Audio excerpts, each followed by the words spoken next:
नमस्कार, आपके साथ मैं हूं अदिति त्यागी और हमारे साथ बहुत ही खास मेहमान हैं हरियाणा के सीएम मनोहर लाल, जिन्हें किसी भी इंट्रोडक्शन की जरूरत नहीं है। लगातार सुर्खियों में रहते हैं अपने हार्ड स्टैंड के लिए, अपने बयानों के लिए। आज विस्तार से उन पर बात होगी, उनसे बात होगी मुद्दों पर, और किस मुद्दे पर उनकी क्या राय है डिटेल में आप तक पहुंचाएंगे।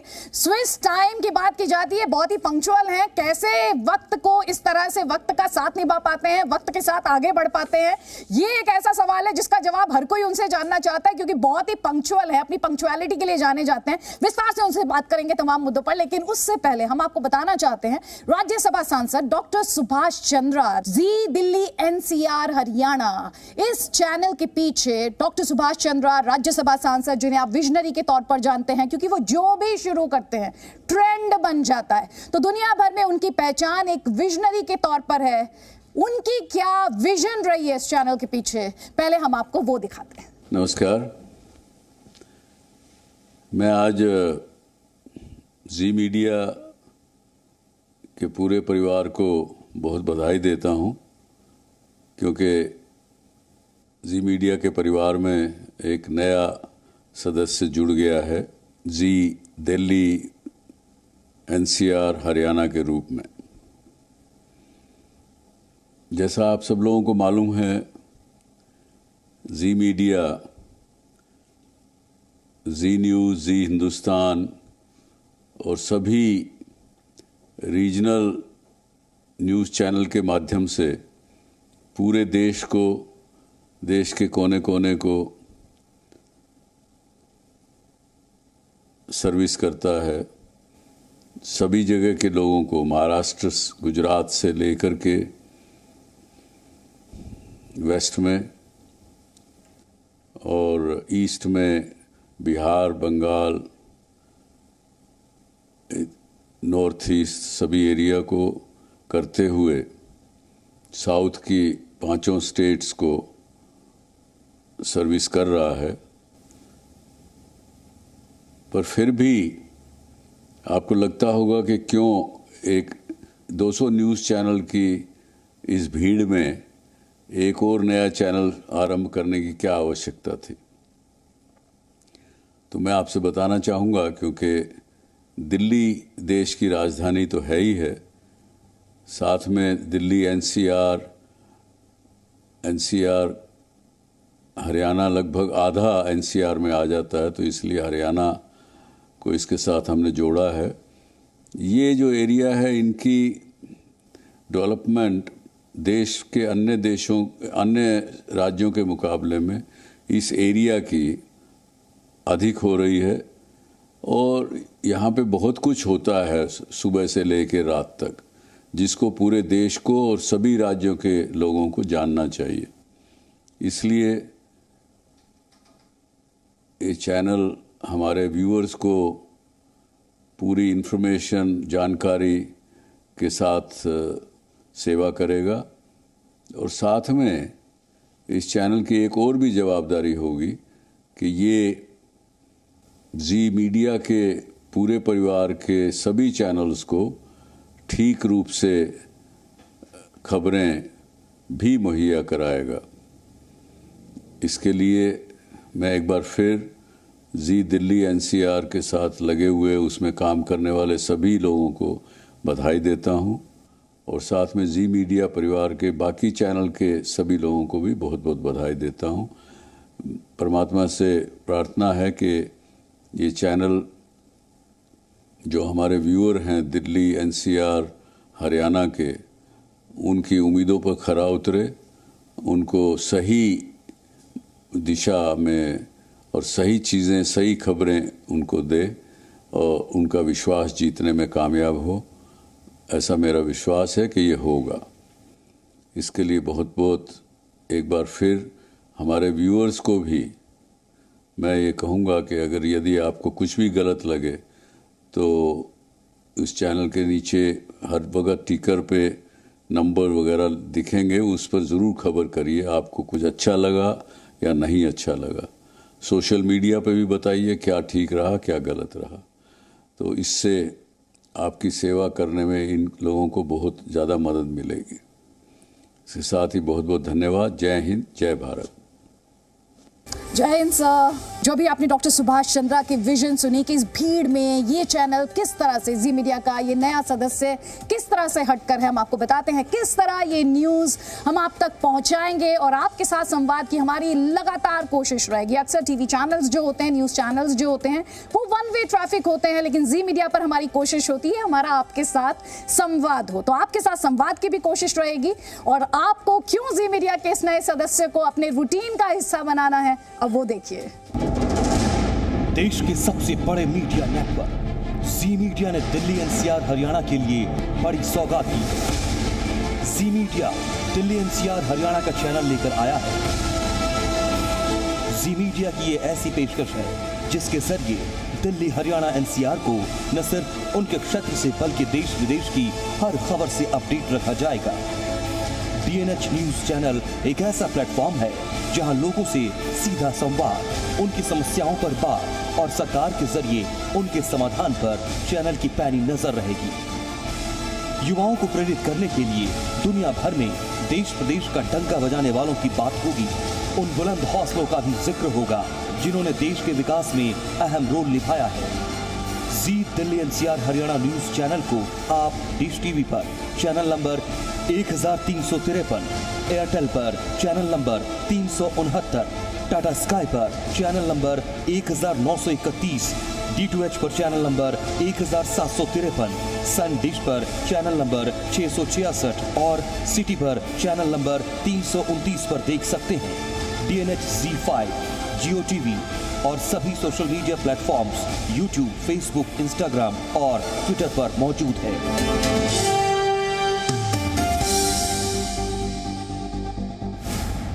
तो जी दिल्ली हरियाणा एनसीआर और इसका शॉर्ट फॉर्म है दरअसल डीएनएच, यानी दिल्ली एनसीआर हरियाणा, ताकि आपको किसी तरह की कंफ्यूजन ना हो, क्योंकि शॉर्ट फॉर्म का जमाना है। हमारी इस जर्नी का हिस्सा बनिए, अपना फीडबैक लगातार हम तक पहुंचाइए और हमारी जर्नी का हिस्सा बनने के लिए, इसके आगाज के लिए हमारे साथ बहुत ही स्पेशल गेस्ट हरियाणा के सीएम।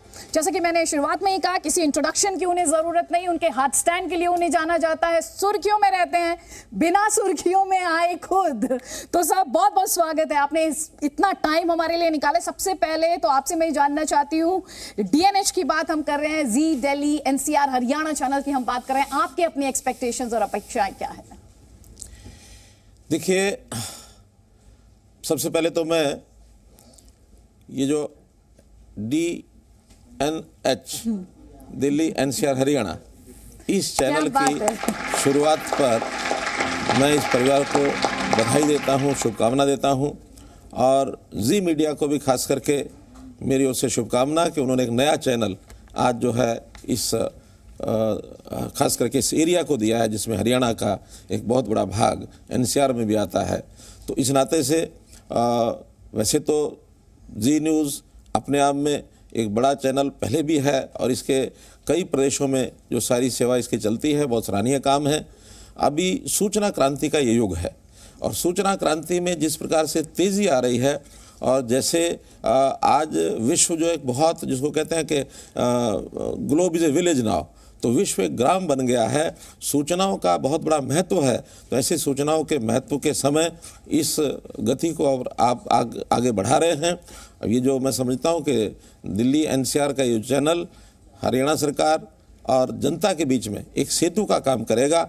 हमारी जो जितनी भी योजनाएं हैं, जन सेवा की योजनाएं, जितने हमारे बढ़ते हुए कार्य हैं, निश्चित रूप से जनता तक वह पहुँचाएँगे और इस नाते से मेरी अपेक्षा है कि दिल्ली एनसीआर ये जो चैनल है ये जनता के लिए भी उपयोगी होगा, सरकार के लिए भी उपयोगी होगा और मैं इस अवसर पर आपकी पूरी टीम को बहुत बहुत बधाई और शुभकामना देता हूँ। बहुत बहुत शुक्रिया सर, और हम आपके बहुत शुक्रगुजार हैं, आभारी हैं कि आपने अपने इतने व्यस्त कार्यक्रम से, जबकि हम रोज़ देख रहे हैं आप कई योजनाएं और कई जो परियोजनाएं आपकी उनका उद्घाटन करें, तो व्यस्त कार्यक्रम से आपने डीएनएच के लिए वक्त निकाला और मुझे बहुत अच्छा लगा। आपने ये जो शॉर्ट फॉर्म का ज़माना है, आपने उस शॉर्ट फॉर्म को इस तरीके से एकदम हमारे दर्शकों के सामने रिपीट भी किया।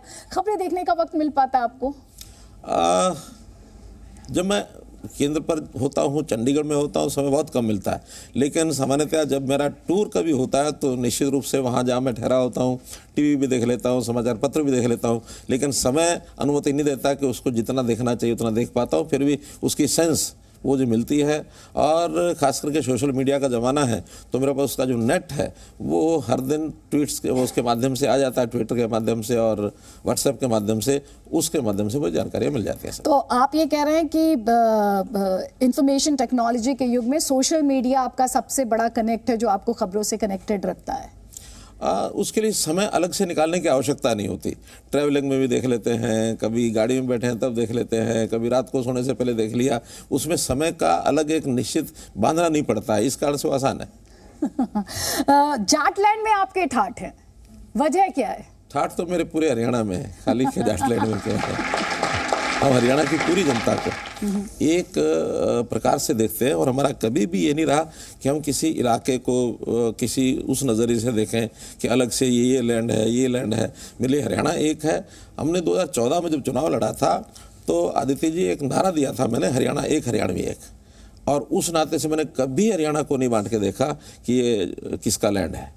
ये हरियाणा एक है और हरियाणवी सब एक हैं, हम इस नाते से काम करते हैं। चलिए फिर मैं अपने सवाल को दोबारा से आपसे पूछती हूँ, दोबारा से इसे रिफ्रेश करने की कोशिश करती हूँ। हरियाणा में आपके ठाठ हैं?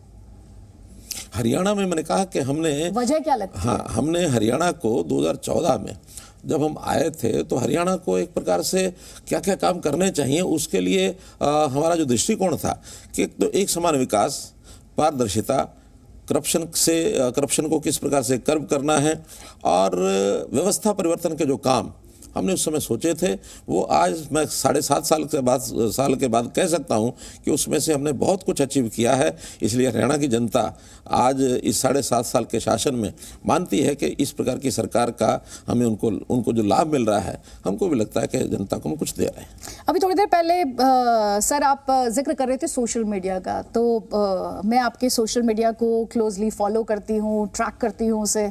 कई योजनाओं और परियोजनाओं का जिक्र उसमें है, आपके काम का जिक्र उसमें है। अभी आपने परिवार पहचान पत्र को लेकर एक बड़ा ऐलान किया था। आप 7.5 साल का वक्त आपने खुद ही कहा, आपके इस दूसरे कार्यकाल की अगर 5 उपलब्धियां जो जी, दिल्ली, एनसीआर, हरियाणा के दर्शक इस वक्त आपको देख रहे हों वो समझना चाहे तो क्या होंगी?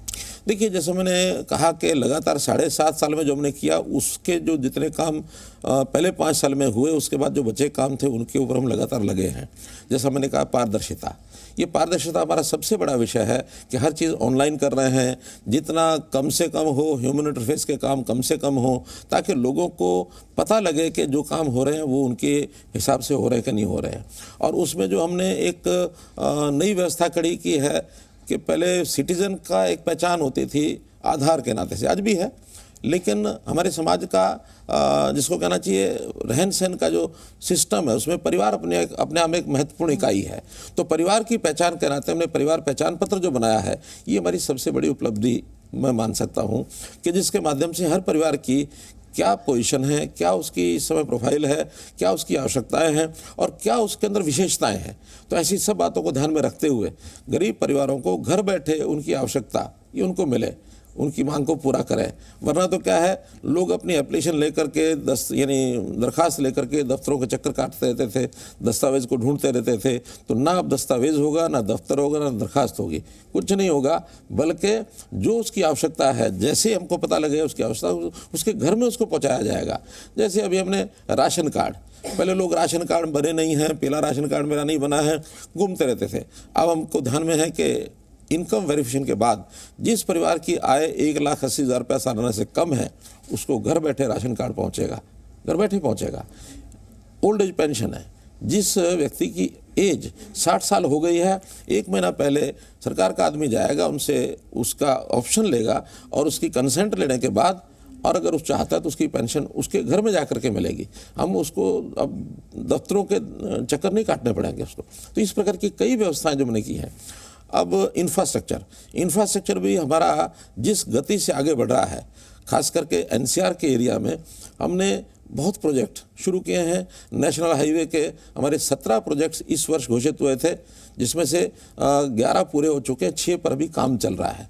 जो हमारा नेटवर्क इंफ्रास्ट्रक्चर का पूरे हरियाणा में बना है, जैसा अब नए इंफ्रास्ट्रक्चर के नाते से जो दिल्ली से लेकर के कटरा का जो सड़क बन रही है उसकी ज़मीन एक्वायर होने लग गई है। इसी प्रकार ट्रांस हरियाणा इस्माइलाबाद से लेकर के और नारनौल तक जो सड़क बन रही है वो तकरीबन कंप्लीट होने वाली है। ऐसे ही जो हमारा एक नेशनल हाईवे समझो दिल्ली से लेकर के और हम जो बनाने जा रहे हैं पानीपत से लेकर के डबवाड़ी, एक नया इंफ्रास्ट्रक्चर ये हम बनाने जा रहे हैं। दिल्ली से वडोदरा ये एक नई सड़क ये बन रही है, और छोटी सड़कें तो बहुत बन रही हैं। ये बड़े बड़े प्रोजेक्ट भी हमारे हरियाणा की जनता को उनको रोज़गार दिलाएंगे, उद्योग आएगा और आर्थिक स्थिति मजबूत होगी। इस नाते से ये सारे प्रोजेक्ट हम कर रहे हैं। हम मेडिकल कॉलेजेस घोषणा की थी कि हर जिले में मेडिकल कॉलेज होगा। अब 22 के 22 जिलों के मेडिकल कॉलेजेस की हमारी घोषणा हो चुकी है। आने वाले 3 वर्ष में हर जिले में मेडिकल कॉलेज होगा। ये हमारी अपने आप में अचीवमेंट है।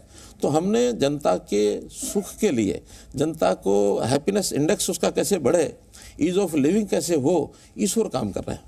हैप्पीनेस इंडेक्स की बात अक्सर भारत की राजनीति में नेता नहीं करते हैं। मुझे बहुत अच्छा लगा आप करते हैं, बहुत अच्छा लगा। और इसीलिए हम यही हम कहना चाह रहे थे कि जो जी दिल्ली एनसीआर हरियाणा के दर्शक हैं उन्हें ये हैप्पीनेस इंडेक्स जो है इसका हम भी ख्याल रखेंगे एक जी मीडिया का नया सदस्य होने के नाते, और इसलिए आपको हमारे साथ जुड़ना भी चाहिए। मनोहर जी, आपने इतनी सारी योजनाएं गिनवाई हैं, आपकी उपलब्धियां गिनवाई हैं, इसमें पंक्चुअलिटी कितना बड़ा रोल प्ले करती है? क्योंकि आपके बारे में जब बात होती है तो समय की पाबंदी की बात होती है। हमेशा ये कोशिश रहती है कि जहां भी पहुंचना है समय से पहले पहुंचा जाए, ताकि किसी को हमारी इंतजार ना करनी पड़े। आखिर मैं तो एक हूं, मैंने 10 मिनट अपने आप को लेट किए, शायद 10 मिनट मैंने अपने बचा लिए होंगे किसी और काम के लिए, लेकिन जो मेरी इंतजार में बैठे हैं, और मान लो अगर हज़ारों आदमी इंतजार में हैं तो कितने हज़ार मिनट उनके चले गए, तो कितना समय खराब हुआ। तो नेशनल लॉस इसमें इंतजार करने वालों का बहुत ज़्यादा होता है।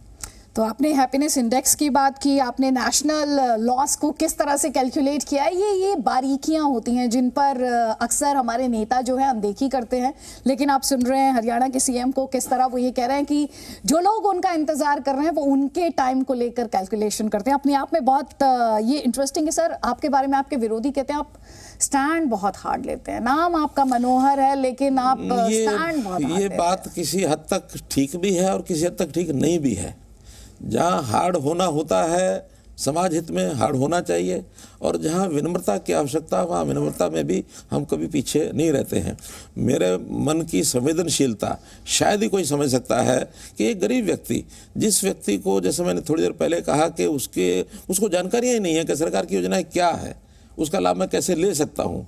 अभी तक क्या होता रहा है, सरकार की योजना चाहे केंद्र सरकार की बनती है चाहे प्रदेश सरकार की बनती है, हम घोषणाएं करते हैं, पब्लिश हो जाती हैं, टीवी पर आ जाती हैं, अखबारों में, लेकिन उस व्यक्ति को उस योजना का लाभ लेने के लिए दफ्तरों के चक्कर काटने पड़ते हैं। कई बार तो जो पात्र व्यक्ति होता है वो ले भी नहीं पाता है, जो पात्र नहीं होता वो उसको दौड़ करके जा करके और हड़प लेता है।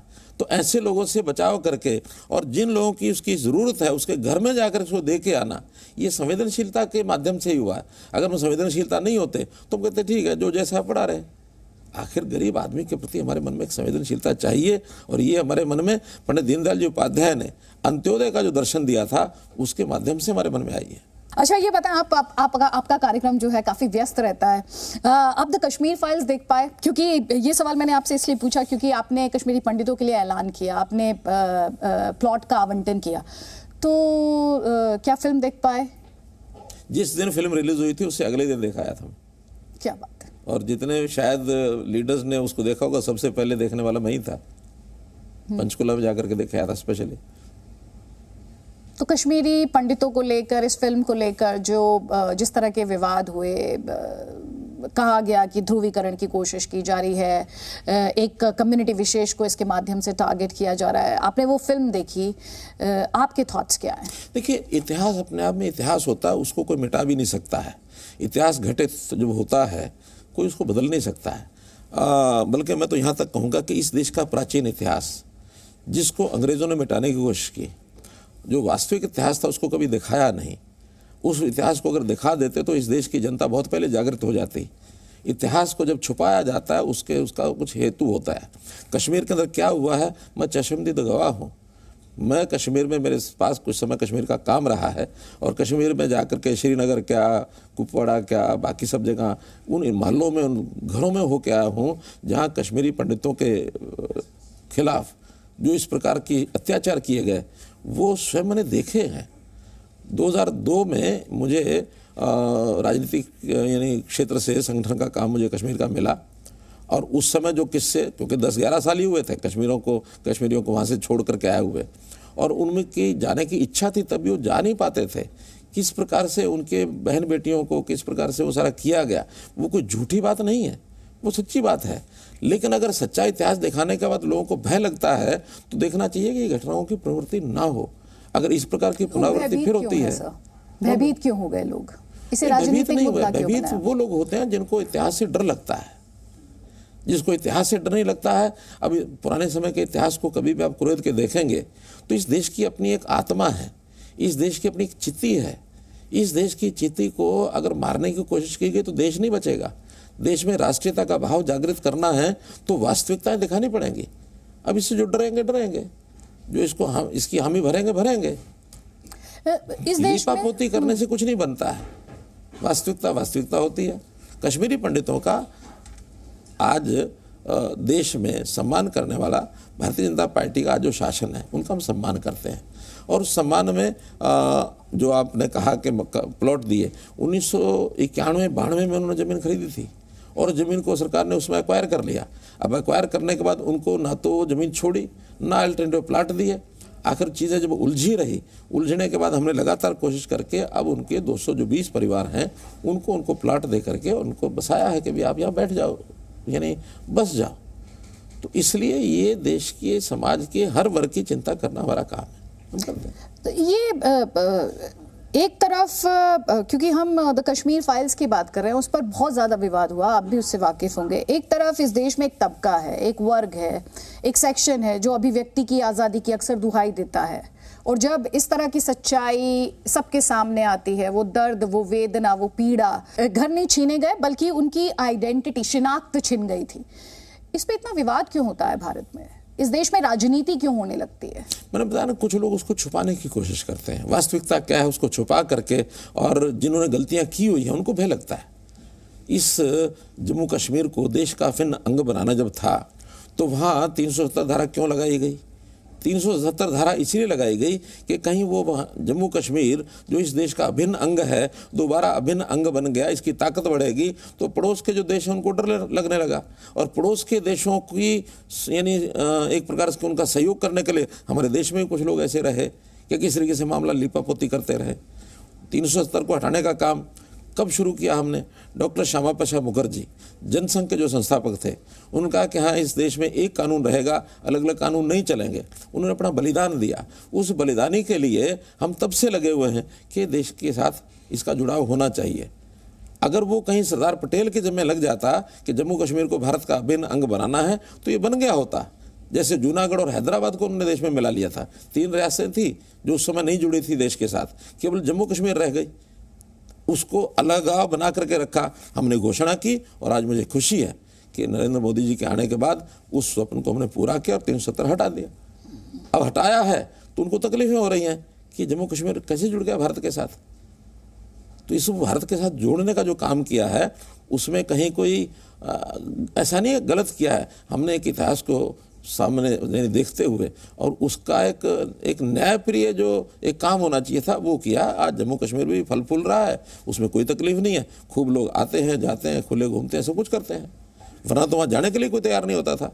अभी आपने जिक्र किया पड़ोसी मुल्कों का, आपके पड़ोसियों की बात करते हैं, पंजाब की बात करते हैं। भगवंत मान आपके साथ होली मना रहे थे, फिर तो मैंने पड़ोसी मुल्क की किया, पड़ोसी सूबे की नहीं की है, इसलिए मैंने कहा कि पड़ोसी सूबे की भी सूबे पर आ गए हैं। देखिए, होली है, दिवाली है, त्यौहार कोई भी है वो भाईचारे का त्यौहार होता है। इसमें हमें एक राजनीति हर चीज़ में नहीं देखनी होती। अब होली का त्यौहार था, पहले दिन वो चुन करके आए थे, और अगर कहीं किसी अवसर पर मिले हैं तो होली खेलनी चाहिए। कोई हमारी कोई दुश्मनी नहीं है। विचारधारा का अंतर है, विचारधारा के अंतर को आज भी हम सामने रखते हैं। तो विचारधारा में उनका जो विचार है, मुझे कहने में कोई आपत्ति नहीं है कि उसके कोई दूरगामी सोच नहीं है, तात्कालिक सोच सोचते हैं। और कोई भी राजनीतिज्ञ जो भविष्य की बात नहीं सोचता है उसको राजनीति में अंतोगत नुकसान ही होगा, लाभ नहीं होगा। जो मैं आपसे पूछ रही थी आपके पड़ोसी सूबे के बारे में, वो चंडीगढ़ पर प्रस्ताव था उनका कि होली मना रहे थे और फिर चंडीगढ़ पर प्रस्ताव ले आए, उस पर आपकी क्या राय है? देखिए, मैंने बताया होली अलग चीज है और वो प्रस्ताव जो है वो बहुत अच्छी बात है। इस देश में राजनीतिक विरोध एक तरफ है, मतभेद हो सकता है, मनभेद नहीं होना चाहिए, लेकिन चंडीगढ़ का जो प्रस्ताव है वो उन्होंने मैं समझता हूं कि कौन सी राजनीतिक सोच उनकी है जिस प्रकार से वो प्रस्ताव लेकर के आए। अभी तो एक कहावत है ना, जुम्मा जुम्मा 8 दिन भी नहीं हुए थे और वो आकर के पहले ही अपने सत्र में जाकर के 1 अप्रैल को और वो प्रस्ताव ले आए। अब उन्होंने अभी समझा नहीं, सोचा नहीं, इसके परिणाम क्या होंगे, दुष्परिणाम क्या होंगे, उनको सोचना समझना चाहिए था। आखिर ये विषय आज का तो नहीं है, इस हरियाणा और पंजाब का बंटवारे का विषय तो 1955 में शुरू हो गया था और उसके बाद वो सारी जो कहानी घटनाएं हैं उसके अंदर एक समय ऐसा भी आया था 1966 में, जब हरियाणा भी बना नहीं था, अलग हुआ नहीं था, शाह आयोग ने उस समय एक रिपोर्ट दी थी उनका कि चंडीगढ़ खरड़ तहसील का वो हिस्सा था, छोटा एरिया था चंडीगढ़, और हिंदी भाषी एरिया ये सारा हरियाणा को जाना चाहिए। खरड़ तहसील 71% लोग जो है हिंदी भाषी थे और स्पेसिफिकली कहा कि जितने गांव खरड़ तहसील के पंजाबी भाषी हैं वो तो पंजाब में जाएं, लेकिन हिंदी भाषी इंक्लूडिंग चंडीगढ़ ये हरियाणा में आए। ये शाह आयोग की रिपोर्ट है। उसके तुरंत बाद 8 दिन के बाद यहाँ दिल्ली में कैबिनेट की मीटिंग होती है, इंदिरा गांधी जी उसको हेड करती हैं और उस समय ये कहती हैं कि नहीं, यूटी जो चंडीगढ़ जो है ना हरियाणा ना पंजाब, ये जो है ये यूटी रहना चाहिए और उसका यूटी का पास कर दिया 9 जून को 66 में। नवंबर तो भी देर की बात है। जब नवंबर आया उस समय विभाजन हुआ, यूटी बन गया, लेकिन कुछ समय के बाद इंदिरा गांधी ने अवार्ड सुना दिया, अकॉर्ड सुना दिया। इंदिरा गांधी अकॉर्ड में उन्होंने कहा कि चंडीगढ़ जो है अब ये पंजाब को जाना चाहिए और बदले में 105 गांव ये हरियाणा को जाने चाहिए। तो ये स्टैंड बार बार बदलने के जो परिणाम हुए, जिसके कारण से आज भी चीज़ उलझी हुई है। पानी का विषय था, हिंदी भाषी एरिया का विषय था, चंडीगढ़ का विषय, बीबीएमबी का विषय, तो कई विषय ऐसे ये उस समय भी थे। हाई कोर्ट का विषय आज भी है, उस समय भी थे। कोई बात अगर करनी है सेंसिबली तो केंद्र सरकार को भी बैठाएं, हरियाणा सरकार भी बैठे, चंडीगढ़ सरकार भी बैठे और एक नए सिरे से सारी चीज़ों को सोच करके कोई एक एमिकेबल सम्मानजनक बात होती तो होती है। उठा करके चंडीगढ़ जो है पंजाब का है, अब चंडीगढ़ पंजाब ऐसे कैसे जाएगा? चंडीगढ़ हरियाणा की राजधानी थी, है और रहेगी। आम आदमी पार्टी और भगवंत मान तो ये कह रहे हैं कि दरअसल इस विवाद की शुरुआत तो केंद्र सरकार ने की, जब अब पंजाब सर्विस रूल की जगह सेंट्रल सर्विस रूल लेकर आया केंद्र, तो उन्होंने कहा कि हम चंडीगढ़ को तो सरेंडर नहीं कर सकते। चंडीगढ़ यूटी है और यूटी आज नहीं बना है, ये यूटी बना हुआ है 1966 से, जब प्रांत जो अलग अलग बंटवारा हुआ था। जब यूटी जो होती है, कहीं भी यूटी देश भर में, वहाँ सेंट्रल गवर्नमेंट के ही रूल्स लागू होते हैं, किसी एक स्टेट के रूल लागू नहीं होते हैं। अगर जिस बात पर आज तक कांग्रेस ने ध्यान नहीं दिया और हमने आकर के ध्यान दिया कि यूटी जब तक है तब तक सेंट्रल गवर्नमेंट के रूल लागू होंगे, यूटी नहीं रहेगी, किसी स्टेट में जाएगी तो स्टेट के रूल लागू होंगे। आज वहाँ का कर्मचारी वो इसी बात से परेशान है कि यूटी के जो रूल्स हैं वो लागू होते तो कर्मचारियों को लाभ होता है। अब पंजाब के लोग उन कर्मचारियों को दबा के रखना चाहते हैं। क्यों रखना चाहते हैं? आखिर पंजाब का जब अधिकार नहीं है, यूटी इज यूटी। चंडीगढ़ ना तो पंजाब का हिस्सा, चंडीगढ़ हरियाणा का हिस्सा नहीं है। जब चंडीगढ़ है यूटी, केवल हमारी दोनों प्रदेशों की राजधानी है, तो पंजाब के रूल्स लागू होंगे। इसका मतलब कहीं ना कहीं दिमाग में आपने बैठा रखा है कि चंडीगढ़ तो हमारा ही है, चंडीगढ़ यूटी है, दोनों की राजधानी है। अच्छा, पंजाब का ये भी पक्ष है कि हम, आपने भी थोड़ी देर पहले 1966 का जिक्र किया कि जब हरियाणा का वजूद आया तब पैसा भी मिला, वक्त भी मिला, तो अपनी अलग राजधानी क्यों नहीं बनाई? देखिए, वो सारी चीज़ों के फैसले अगर होते तो सब हो जाता। पानी का विषय साथ में जुड़ा हुआ था, हिंदी भाषी एरिया का विषय जुड़ा हुआ था। आखिर मैथ्यू कमीशन ने जब एक हिंदी भाषी एरिया का जब सारा विषय सेटल करने की कोशिश की, जिसके अंदर अबोर और फाजिलका और साथ में लगभग 100 गांव ये हरियाणा को आने हैं। बीच में गांव कंदूखेड़ा, जो इधर पंजाब इधर राजस्थान, बीच में कंदूखेड़ा। अब कंदूखेड़ा गांव उसमें रातों रात लोगों ने घूम करके क्या कहा कि इसको पंजाबी भाषी करार दे दो ताकि वो मामला उलझ जाए। उस कंदू खेड़ा का वो हिंदी भाषी या पंजाबी भाषी था, कंटिग्यूटी उससे बनती थी। अगर कंटिग्यूटी नहीं बनी तो एक नेक खड़ा करके और बाद में प्रस्ताव दे दिया कि 1 फरलांग की गैलरी दे दो। अब 1 फरलांग की गैलरी भी नहीं दी गई। आखिर जो हरियाणा का हिस्सा और फाजिलका का, उसको रोकने के लिए ये खेल खेले गए। तो ये जब खेल खेले गए तो इन सब खेलों को रोकने के लिए एक साथ बैठ के विचार तो करें, खुल करके बात तो करें। अच्छा, ये जो मुद्दा है इस पर भगवंत मान और नवजोत सिंह सिद्धू एक साथ आ गए हैं। नवजोत सिंह सिद्धू तो यहाँ तक कह रहे हैं कि चंडीगढ़ तो सिर्फ बहाना है, दरअसल हरियाणा का निशाना तो दरियाई पानी है। तो पानी में तो है ना, पानी में शेर है हरियाणा का, और ये आज का नहीं है। ये जब से इस पानी का फैसला हुआ 15 MAF का, उसमें 3.85 MAF हमारा है तो हमको मिलना ही चाहिए। और उसके लिए SOL नहर की ज़रूरत है, वो नहर बननी चाहिए। सुप्रीम कोर्ट ने निर्णय दे दिया है, तो क्या ये सुप्रीम कोर्ट के निर्णय से भी ऊपर जाएंगे? तर्क से कोई बात करे, केवल कहने से बात इससे नहीं बनेगा। अच्छा, सतलुज यमुना लिंक जो है उस पर आप भी लगातार प्रेशर बढ़ा रहे हैं, आप भी लगातार दबाव बढ़ा रहे हैं। मैं पढ़ रही थी आप कोर्ट जाने की तैयारी कर रहे हैं एग्जीक्यूशन ऑर्डर के। कोर्ट में तो है विषय, जी एग्जीक्यूशन का पहले से ही हमने जून 2016 में ही हमने लिख के दे दिया था। जब ये फैसला हो गया, सुप्रीम कोर्ट ने जब ये कह दिया कि अब ये पानी जो है SOL का, ये हरियाणा का हिस्सा है, उनको मिलना चाहिए। उसके बाद एग्जीक्यूशन ऑर्डर के लिए हम चले गए। उस एग्जीक्यूशन ऑर्डर की अभी निर्णय नहीं हुआ, वो निर्णय होना चाहिए। अभी हम बात कर रहे हैं चंडीगढ़ पर, हम बात कर रहे हैं सतलुज यमुना लिंक पर। अगर पंजाब और हरियाणा की जनता के लिहाज से बात की जाए तो क्या दोनों राज्यों के बीच कटुता नहीं बढ़ेगी? नहीं, कोई कटुता नहीं बढ़ेगी। कारण है उसका कि हरियाणा की जनता भी, पंजाब की जनता भी सब जानती है, संबंध हमारे बहुत अच्छे हैं। केवल राजनीतिक करते हुए ये लोग उसको राजनीतिक रोटियां सेकते हैं। चाहे पहले अकाली दल, चाहे कांग्रेस, चाहे आम आदमी पार्टी, सब राजनीतिक रोटियां सेकते हैं। बैठ करके फैसला करने के लिए कोई आता नहीं है। सुप्रीम कोर्ट ने कहा कि दोनों मुख्यमंत्री बैठ करके फैसला कर लो। हमने उस समय मुख्यमंत्री कैप्टन अमरिंदर सिंह थे, उनको कहा, उनका अभी कोविड है, अभी नहीं करते। कोविड के बाद कुछ समय के बाद, नहीं अभी इलेक्शन आ रहा है, इलेक्शन के बाद करेंगे।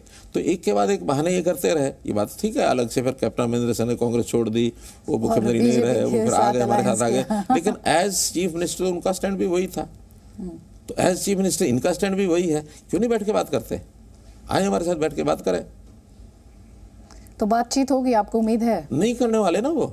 जब वो नहीं करने वाले तो टाइम गेन करने का फायदा नहीं। इसलिए मैंने कहा बात अब नहीं की तो अब हम सुप्रीम कोर्ट को लेके, क्योंकि सुप्रीम कोर्ट ने कहा था, उनकी डायरेक्शन थी कि मुख्यमंत्री बैठ के आपस में बात करें।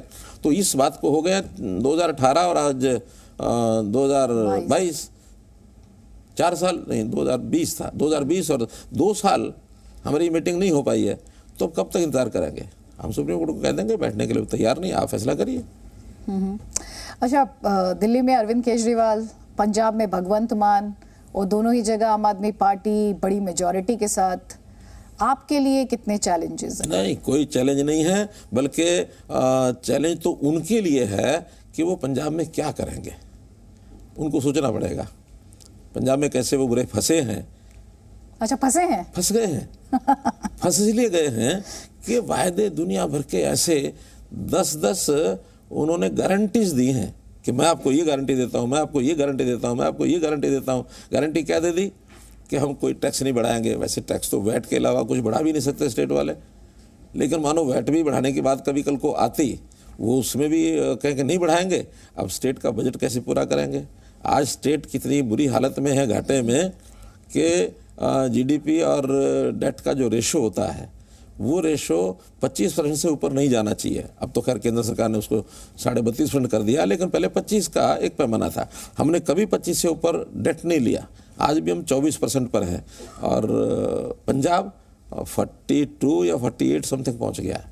उनको कोई ऋण देने वाला नहीं है, यानी अगर वो कल को ऋण भी लेना चाहें, आज उनको 10% रेट ऑफ इंटरेस्ट पर ऋण मिलता है, हम 6.5% पर लेते हैं। तो इसलिए उनकी साख खत्म हो गई है, और पैसा नहीं आएगा, और वायदे ही कर दिए कि हम ये मुफ्त दे देंगे, वो मुफ्त दे देंगे। 1,000 रुपया हर 18 वर्ष से ऊपर की महिला को हम हर महीने ये मुफ्त भेजेंगे उनके अकाउंट में, कह दिया उन्होंने। अब उन्होंने हिसाब लगाया क्या कि 1 करोड़ महिलाएं हैं वहाँ 18 साल से ऊपर की, अर्थात 1,000 करोड़ रुपया हर महीने 12,000 करोड़ रुपया साल का कहाँ से दे देंगे? उन्होंने कहा कि 300 यूनिट बिजली जो है हम जो फ्री दे देंगे। 300 यूनिट का मतलब है कि अगर 3 रुपये यूनिट भी लगा लिया जाए, लोअर जो रेट है उसका, तो 900 रुपया 1,000 रुपया महीने का हो गया। 55 लाख परिवार हैं जो इस लेवल के बिजली को प्राप्त करते हैं। 550 करोड़ रुपया महीने का चाहिए उनको। 6600 करोड़ रुपया साल का, 6,500 करोड़ रुपया कहाँ से दे देंगे? आपने मैथमेटिक्स बहुत अच्छे से पूरी स्टडी की आपने, तो I am man of mathematics. I can clearly see that. अगर हरियाणा की फील्ड की बात करें आप, क्योंकि आप अब मैथमेटिक्स एंड कैलकुलेशंस की बात कर रहे हैं, आम आदमी पार्टी के आपने पंजाब में जो चैलेंजेस हैं उनकी बात की। अब ये आम आदमी पार्टी आपके लिए कितना बड़ा चैलेंज है हरियाणा में, जिस तरह से अशोक तंवर ने कोई चैलेंज नहीं ज्वाइन कर ली? तो हमारा सब कोई संबंध नहीं अशोक तंवर से, वो तो कांग्रेस से निकला हुआ दर दर भटकता हुआ एक। लेकिन आपके लिए कितना चैलेंज? कोई चैलेंज नहीं, मैंने बताया ना। चैलेंज हो किसी के लिए और के लिए हो सकता है, और मुझे लगता है कि हरियाणा में पिछले 6 साल से 7 साल से वो प्रयत्न कर रहे हैं। ये 2014 के चुनाव से भी पहले भी उन्होंने प्रयत्न किया, आखिर कहीं नहीं टिक पाए। बहुत दौरे किए उन्होंने, सड़क के भी, मार्ग के भी, बड़े बड़े दृश्य दिखाए। हरियाणा का और दिल्ली का वो मुकाबला करते थे। दिल्ली और हरियाणा का मुकाबला नहीं हो सकता। हरियाणा का पंजाब का मुकाबला हो जाएगा, दिल्ली हरियाणा का इसलिए नहीं हो सकता कि दिल्ली में सरकारी स्कूलों की संख्या 1,000 है। हमारे यहाँ कितनी संख्या है सरकारी स्कूलों की? 14,000। 1,000 स्कूल का प्रांत 14,000 स्कूल चलाने वाले प्रांत से मुकाबला कैसे करेगा? या 14,000 वाले 1,000 से कैसे करेंगे? दिल्ली की खेती की ज़मीन 1 लाख एकड़ भी नहीं है, हमारे 80 लाख एकड़ ज़मीन है खेती की। 17.5 लाख हमारे यहाँ किसान हैं, उनके यहाँ 1 लाख भी नहीं है, हज़ारों में किसान हैं। हमारे यहाँ फौजी 3.5 लाख फौजी हैं, उनके यहाँ 50,000 भी नहीं होंगे। जो मुकाबले करते हैं फौजी का, किसान का, स्कूलों का, तो कोई चैलेंज नहीं आपके लिए? चैलेंज मतलब कोई मुकाबला नहीं हो सकता दिल्ली के लिए। दिल्ली का निश्चित रूप से, दिल्ली एक इकोनॉमिकली हरियाणा से स्ट्रॉन्ग इसलिए है कि यहाँ काफ़ी उनको रेवेन्यू बहुत आता है। रेवेन्यू आज GST भी ज़्यादा आता है, बाकी रेवेन्यू भी है। खर्चे दिल्ली के उतने हैं नहीं। जिस स्टेट जिसको कहना चाहिए फुल फ्लैश स्टेट, उसका मुकाबला फुल फ्लैश स्टेट से हो सकता है। पंजाब का मुकाबला करेंगे तो, इसीलिए मैं कह रहा हूँ पंजाब उनके लिए चैलेंज है। How he'll come out of this challenge, this is to be seen. Fantastic. Manohar Lal ji, बहुत बहुत शुक्रिया, आपने इतना समय दिया और इतना स्पष्ट तौर पर अपनी बात रखी है सभी मुद्दों पर, न सिर्फ हरियाणा और जो सूबे के साथ दूसरे सूबों के संबंध है, बल्कि जो नेशनल मुद्दे हैं उन पर भी आपने अपनी बात रखी है। बहुत बहुत शुक्रिया सर, बहुत बहुत आभार आपका। धन्यवाद, धन्यवाद। Presenting B News app available on Google Play and App Store. Download it now.